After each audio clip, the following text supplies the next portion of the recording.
আমাকে প্রতারণা করা হয়েছে, আমার রিগিং করা হয়েছে, টোটাল ভোট লুট করা হয়েছে।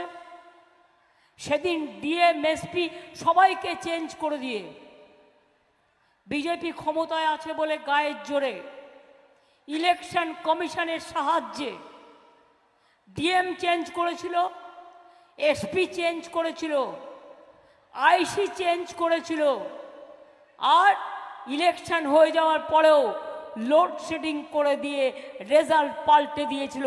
আমি আজ নাও কাল এর বদলা তো নেবই। কিভাবে নেব, কেমন করে নেব, সেটা আগামী দিন পথ দেখাবে। চিরকাল বিজেপি থাকবে না, চিরকাল সিবিআই কোলে রেখে দেবে না, চিরকাল ইডি গায়ে কোলে রেখে দেবে না, চিরকাল ইনকাম ট্যাক্স কোলে রেখে দেবে না।